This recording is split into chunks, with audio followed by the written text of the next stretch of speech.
Aquí estamos nuevamente en esta oportunidad para reflexionar sobre el uso y el abuso de las nuevas tecnologías.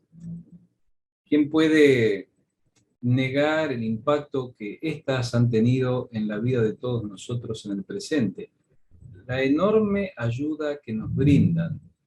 Están en todas partes, asistiéndonos en todos los aspectos de nuestro quehacer. Sin embargo, tenemos que tener algunos cuidados, hacer algunas consideraciones. Sin darnos cuenta o con cierta complicidad inconsciente, estamos hipotecando nuestras capacidades futuras y con ello la de las generaciones venideras. Por eso es importante repensar qué es lo que debemos hacer, en dónde debemos hacerlo y con qué debemos ayudarnos. Cuando recordamos de qué forma nosotros hemos podido hacer muchas cosas mientras duró la cuarentena a consecuencia de la pandemia, no tenemos más que expresiones de reconocimiento porque muchas cosas pudieron ser sostenidas en función de estos adelantos. Agradecemos a Pixabay por las figuras. Tenemos entonces, a la luz de esta inquietud nuestra, que analizar el propósito, la esfera y los medios de nuestra servidumbre, entendida esta como el servicio que le prestamos generosamente, voluntariamente a Dios. Bajo el título de Ministerio y Comunicación Moderna, hemos estado analizando exhaustivamente toda la información suministrada. Luego de hacerlo, podemos sacar algunas conclusiones, que también las podemos atravesar de nuestra experiencia cotidiana. Cuando vemos a los nativos digitales, les observamos que tienen una conexión muy particular con el uso de las nuevas tecnologías y también de estos aparatos electrónicos como el teléfono y las tablets. No pueden dejar de utilizarlas. Por esta razón, me pregunto y te pregunto, ¿cuáles son nuestras prioridades? Para Dios es muy claro, la ponderación de su gracia y gloria infinitas. La pregunta es si nosotros tenemos conciencia plena de que también tenemos que estar orientados en esa dirección. En primer lugar, el propósito de Dios para nuestra servidumbre. Allí destacamos tres aspectos: que el propósito de Dios nos afecta, que el propósito de Dios nos humilla y que el propósito de Dios nos desafía. Nos afecta porque indudablemente estamos afectados a cumplir con ese propósito de Dios. La Escritura presenta un propósito que podríamos decir general y después hay cuestiones específicas que cada uno de nosotros tiene que llevar adelante. El propósito de Dios también nos humilla. ¿Por qué? Porque estamos enfrente de cosas que van más allá de nuestra capacidad, de nuestra energía, de nuestros conocimientos. Y el propósito de Dios también nos desafía, porque a veces Dios nos escoge para hacer cosas de este calibre.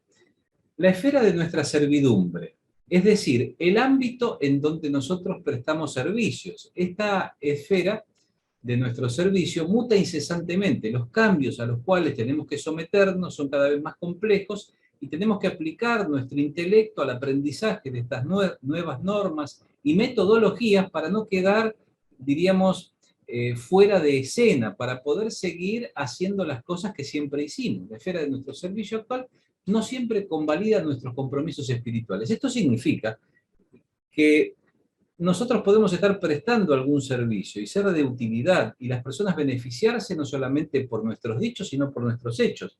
Pero no siempre las personas están de acuerdo con las razones por las cuales nosotros hacemos lo que hacemos. Es decir, lo hacemos para glorificar a Dios, ellos no creen en Dios. Lo hacemos para el beneficio de las personas, ellos están de pronto preocupados tan solo por su propio beneficio. La esfera de nuestro servicio adecua los recursos que pone a nuestra disposición. Es decir, en este ambiente en el cual estamos, a veces los estados provinciales, municipales y nacionales adjudican recursos para que las cosas puedan ser hechas y otras veces ocurre que estos provienen de otro origen. Los medios de nuestra servidumbre, es decir, los recursos, las herramientas concretas que utilizamos para hacer las cosas que Dios nos solicita. Estos recursos, estos medios nos asisten, es decir, nos ayudan. Mencioné hace un instante las tecnologías en relación a, por ejemplo, la educación o la propagación del mensaje del Evangelio en tiempos de cuarentena. También nos intimidan, a veces puede ser que nos inviten, y está todo muy bien cuando hablamos de diversos temas, pero cuando llegamos al punto que tenemos que destacar a la persona de Dios, allí comienzan las dificultades. Los medios nos resisten, es decir, que van a ser muy cuidadosos de no dejarnos suficiente margen para que nosotros realicemos aquello que Dios está esperando. El territorio en el cual nosotros estamos es un territorio hostil, porque está gobernado por el príncipe de la potestad del aire, esto es Satanás el diablo. Así que mal pudiéramos nosotros pretender tener toda libertad. Esa libertad llega vehiculizada por la gracia y el poder de Dios, que son infinitos, para que su trabajo, aquello que él ha planificado, se concrete. No admiten que denunciemos el pecado. El pasado 8 de enero, Canadá decidió por ley evitar a los pastores que se involucren en las llamadas terapias de restauración homosexual. Canadá adopta la ley para prohibir las terapias de conversión. El Senado canadiense ha aprobado sancionar hasta con 5 años de prisión a quien ofrezca estas prácticas. Significa entonces que alguien con algún problema emocional se acerca, golpea la puerta de algún local de reunión, evangélico o no, presuponemos cristiano, y va con su angustia y le dice, mire, tengo este problema, no estoy conforme con las pulsiones sexuales que yo siento, porque a mí me enseñaron de pequeño que tiene que ser de otra manera. Bueno, usted, si le ayuda, se expone a ir a prisión. Las grandes corporaciones tecnológicas están pretendiendo amordazar a quienes dicen lo que deben. Observe lo sucedido con Facebook, censurando al pastor Miguel Núñez por publicar una foto con un texto que decía: en la antigua Roma, los padres tenían el derecho de eliminar la vida del niño, y Occidente llamó a este derecho una barbarie. Hoy la madre tiene o quiere ese derecho de eliminar a su hijo desde el vientre, y llamamos a esa barbarie derecho. Importante, los medios nos resisten. En esto de tener que confrontar o tener que tratar de mantener nuestro estándar a pesar de una descalificación permanente, sortear obstáculos no es una actividad que cualquiera pueda llevar a cabo, porque se va multiplicando a cada segundo.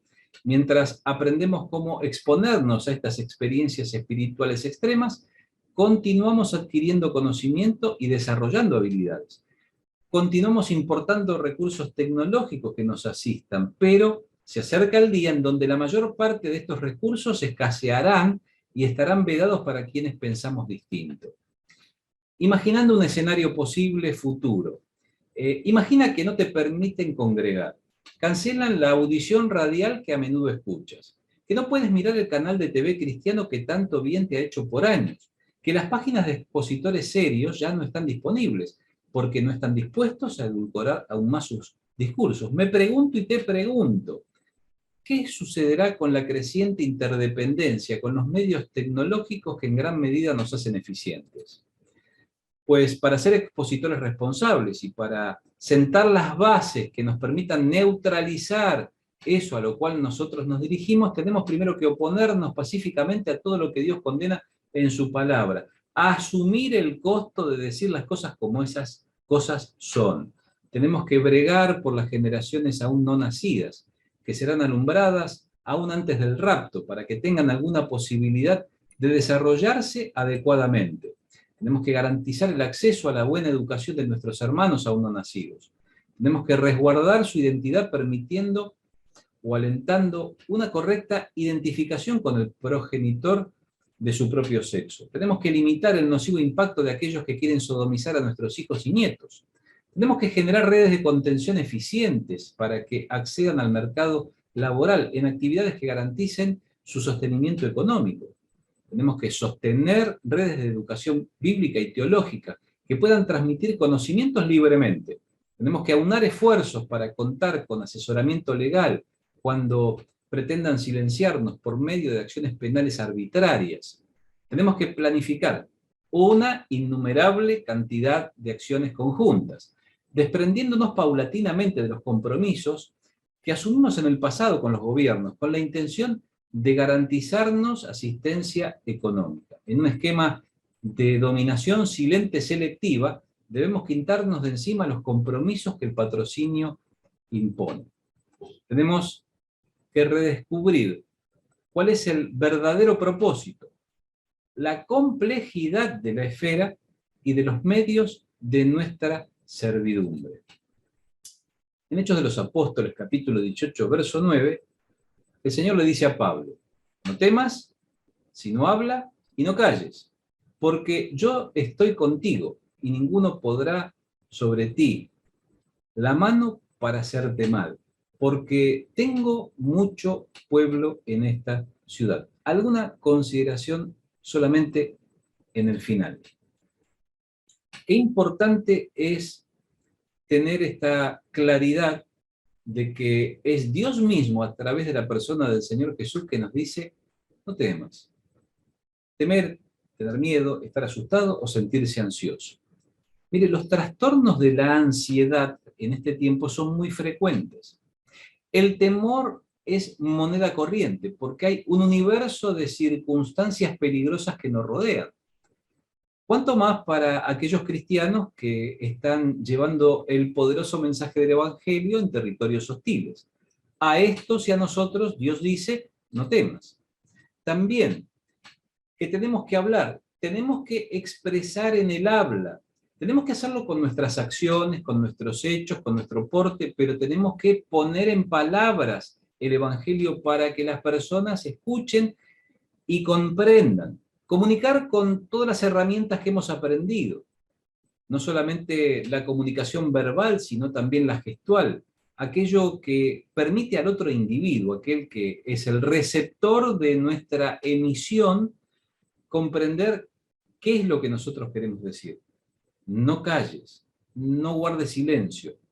Estar en silencio al no hablar, normalmente en forma voluntaria. Es decir, teniendo la oportunidad de comunicar el mensaje porque está una persona dispuesta para escuchar, cierro esa oportunidad porque no tengo la disposición para hacerlo. De esto se trata lo que el Señor le dice allí a Pablo: ninguno pondrá sobre ti su mano. Ninguno. Nadie, nada, ninguno. Mire, no hay ninguna persona humana, ninguna circunstancia, nada, absolutamente nada, que impida que cumplamos con el propósito de Dios. Cuando estamos en esa situación de llevar a cabo lo que Dios ha planeado para nosotros, somos indestructibles. Por supuesto, cuando esta faena concluye, el cuidado providencial puede adquirir otros matices, en donde tal vez tengamos que enfrentar circunstancias difíciles, dolorosas, tal vez como la enfermedad. Nadie pondrá sobre ti la mano. Allí la idea es atacar a alguien física o psicológicamente. Física o psicológicamente. Es importante. El territorio en donde se libra la final batalla no es tanto en el territorio del cuerpo, aunque en este tiempo hay dificultades asociadas con el cuerpo, sino en el territorio del pensamiento. Y las tecnologías tienen una gran llegada a ese territorio que nosotros tenemos que cuidar. Dios dice que no podrán hacerte mal, dañar o maltratar también, ni daño emocional, ni psicológico, ni físico, porque Él tiene mucho pueblo.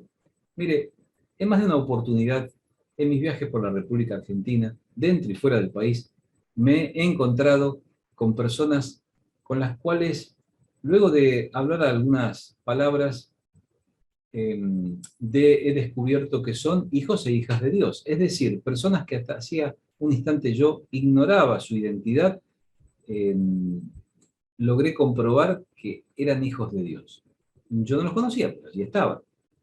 ¿Cuántos hay en el mundo en el cual nosotros vivimos? Que el Señor te ayude a reflexionar en estas expresiones que te den seguridad, que, a ver, sean el combustible de tu pasión para que puedas, utilizando los recursos de las tecnologías, pero también desprovisto de ellas, llegar oportunamente, con claridad, con el mensaje auspicioso del Evangelio para que las personas se salven. Finalmente, que podamos cumplir también con el mandato cultural, haciendo aquellas cosas que Dios ha establecido que deben ser hechas para preservar la naturaleza, el medio, a las personas, como hemos registrado una serie de responsabilidades que tenemos que asumir en vistas de este tiempo final en el cual estamos todos involucrados. Que el Señor añada su bendición a esta expresión de su palabra, pero también nos haga reflexionar sobre la importancia que tiene que nosotros reflexionemos en el propósito de Dios, en la esfera de nuestro ministerio y también en aquellos medios que nos auxilian en ello. Que nuestra expectativa para el futuro no sea que alguna inteligencia artificial resuelva todos nuestros problemas, sino que podamos depender al 100% del Dios de la eternidad, que tiene todos los recursos a su alcance. Que Dios te bendiga.